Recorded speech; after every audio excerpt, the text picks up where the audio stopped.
If you've ever opened Photopea and wondered how to layer things properly, you're in the right place. In this video, I'm going to show you how to create layers, delete layers, rearrange the order of layers, hide and show layers, and then group or merge them when you're finished.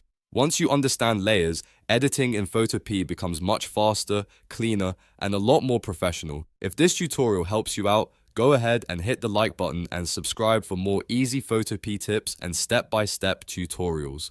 Alright, let's jump in. First, let's look at where your layers are. On the bottom right side of the Photopea screen, you'll see the Layers panel. This is where every layer in your project is managed. Think of layers like transparent sheets stacked on top of each other. Whatever is on the top layer will appear in front, and whatever is below it will sit behind the other elements. To create a new layer, look at the bottom of the Layers panel and find the New Layer icon. It looks like a page with a folded corner. Click that icon once and Photopea will add a fresh new layer to your document. This is useful when you want to add text, shapes, retouching, or any new element without affecting the rest of your design. If you want to delete a layer, first make sure it is selected in the Layers panel. Then click the trash can icon at the bottom or simply press Delete on your keyboard. That will remove the selected layer from your project. Just make sure you're deleting the correct layer, because once it's gone, that content disappears from the canvas too.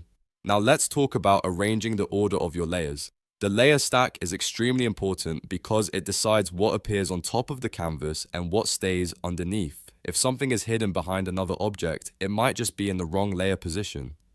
To move a layer up or down, click and drag it inside the Layers panel. Drag it higher in the stack if you want it in front, or lower if you want it behind other elements. This is one of the most common things you'll do when working in Photopea, especially if you're building graphics with multiple images, text boxes, or design elements. If you need to temporarily hide a layer, look for the eye icon next to that layer. Clicking the eye will turn the layer visibility off, which means it disappears from the canvas without being deleted. Click it again to show the layer back. This is super helpful when you want to check your design without certain elements, or when you need to focus on one part of your project at a time.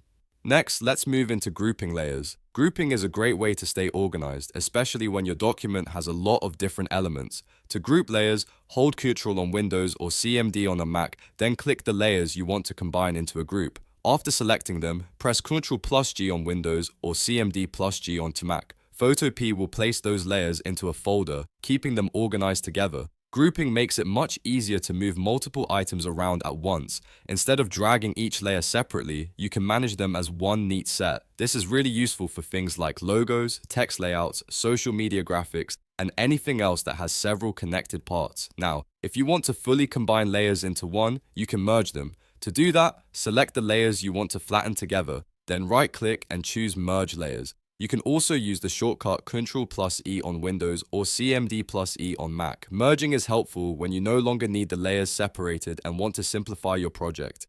Just keep in mind that merging layers permanently combines them, so if you think you may need to edit them separately later, grouping is usually the safer choice. Grouping keeps everything editable, while merging makes things more final, and that's the basic workflow for layering in Photopea. You now know how to create new layers, delete layers, change the order, hide and show layers, group multiple layers, and merge them when needed. These are the core skills that make Photopea much easier to use for editing and design work. If this video helped you understand layers better, please give it a like and subscribe to the channel for more Photopea tutorials just like this one. Thanks for watching, and I'll see you in the next video.